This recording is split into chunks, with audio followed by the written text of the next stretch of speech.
Hello and welcome to icons of Telugu cinema.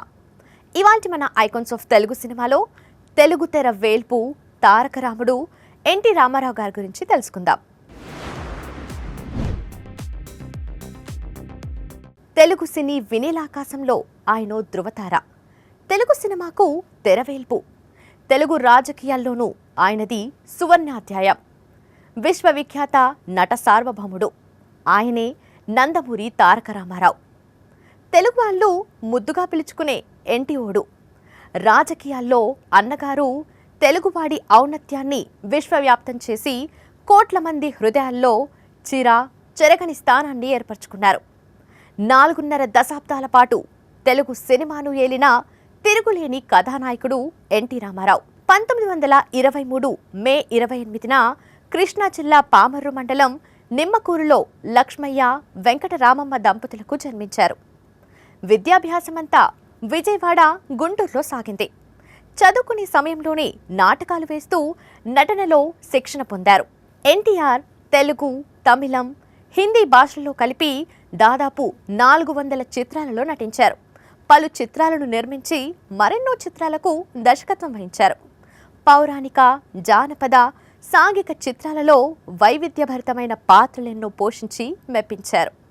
రాముడు, కృష్ణుడు వంటి పౌరాణిక పాత్రలతో తెలుగువారి హృదయాలలో ఆరాధ్య దైవంగా నిలిచిపోయారు. 20 ఏళ్ల వయసులో మేనమామ కుమార్తె బసవరామ తారకమ్మను పెళ్లి చేసుకున్నారు రామారావు. ఈ దంపతులకు 11 మంది సంతానం, 7 కుమారులు, 4 కుమార్తెలు. ఎన్టీఆర్ కాలేజ్ విద్యార్థిగా ఉన్నప్పుడే ఆస్తి మొత్తం ఏవో కారణాల వల్ల హరించుకుపోయాయట. దీంతో ఆయన ఆ వయసులోనే కుటుంబ భారాన్ని మోయటానికి పాల వ్యాపారం, కిరాణా కొట్టు, తర్వాత ఓ ప్రింటింగ్ ప్రెస్ వంటివి నడిపారట. 1947లో డిగ్రీ పూర్తయ్యాక మద్రాసు సర్వీస్ కమిషన్ పరీక్ష రాస్తే మంగళగిరిలో సబ్ రిజిస్ట్రార్గా ఉద్యోగం లభించింది. అయితే సినిమాలో చేరాలనే కోరికతో ఆ ఉద్యోగంలో 3 వారాల కంటే ఎక్కువ ఉండలేకపోయారు. ప్రముఖ నిర్మాత బిఏ సుబ్బారావు ఎన్టీఆర్ ఫోటోలను ఎల్వి ప్రసాద్ దగ్గర చూసి మద్రాసు పిలిపించుకున్నారు. పల్లెటూరి పిల్ల అనే సినిమాలో కథానాయకుడిగా ఎంపిక చేశారు. దీనికి గాను రామారావుకు 1116 పారితోషికం లభించింది. ఈ సినిమా షూటింగ్ ఆలస్యమవడంతో ఈలోగా మనదేశం అనే సినిమాలో చిన్న వేషం రావడంతో అందులో నటించారు. దీంతో మొదటిసారి కెమెరా ముందు నటించిన సినిమా మనదేశం అయ్యింది. 1949లో వచ్చిన ఈ సినిమాలో ఆయనది పోలీస్ ఇన్స్పెక్టర్ పాత్ర. 1950లో పల్లెటూరి పిల్ల విడుదలైంది. ఈ 2 సినిమాల తర్వాత ఎన్టీఆర్ తన మకాంను మద్రాసుకు మార్చేశారు. 1000 లైట్స్ ప్రాంతంలో ఓ చిన్న గదిని అద్దెకు తీసుకుని అందులో ఉండేవారు.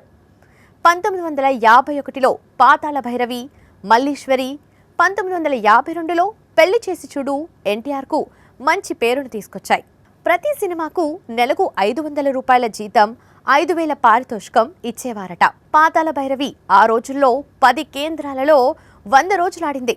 1956లో విడుదలైన మాయాబజార్కు ఆయన తీసుకున్న 7500 రూపాయలు అప్పట్లో అదే చాలా ఎక్కువ రెమ్యునరేషన్ అట.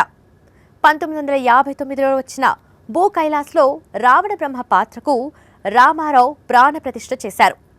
ఏడాదికి 10 సినిమాల చొప్పున నటిస్తూ వచ్చారు. సినిమాల్లోకొచ్చిన 22 ఏళ్ల పాటు ఆయన పారితోషికం వేలల్లో ఉండగా 1972 నుంచి లక్షల్లో చేరింది. 1977లో విడుదలైన దానవీర సూరకర్ణలో ఎన్టీఆర్ 3 పాత్రల్లో నటిస్తూ స్వయంగా దర్శకత్వం చేశారు. క్రమశిక్షణకు మారుపేరు ఎన్టీఆర్.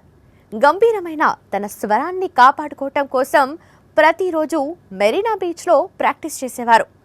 నర్తనశాల సినిమా కోసం 42 ఏళ్ల వయసులో వెంపటి చినసత్యం దగ్గర కూచిపూడి నేర్చుకున్నారు. వృత్తి పట్ల ఆయన నిబద్ధత అటువంటిది. విశ్వవిఖ్యాత నట సార్వభౌముడిగా బిరుదాంకితుడైన ఎన్టీఆర్ 44 ఏళ్ల సినీ జీవితంలో 13 చారిత్రకాలు, 55 జానపద, 186 సాంఘిక, 44 పౌరాణిక చిత్రాలు చేశారు. 1968లో భారత ప్రభుత్వం నుండి పద్మశ్రీ అవార్డు అందుకున్నారు. రామారావు 1982 మార్చి 29న తెలుగుదేశం పేరుతో రాజకీయ పార్టీని స్థాపించారు. కేవలం 9 నెలల్లోనే కాంగ్రెస్ పార్టీ ఏకఛత్రాధిపత్యానికి తెరదించి అధికారాన్ని కైవసం చేసుకున్నారు. 3 దఫాలుగా 7 సంవత్సరాల పాటు ఆంధ్రప్రదేశ్ ముఖ్యమంత్రిగా పనిచేసి అప్పటి వరకు అత్యధిక కాలం పనిచేసిన ఏకైక సీఎంగా నిలిచారు. 1996 జనవరి 18న 72 ఏళ్ల వయసులో గుండెపోటుతో తుది శ్వాస విడిచారు. ఇది ఇవాల్టి icons of Telugu cinema. Thank you.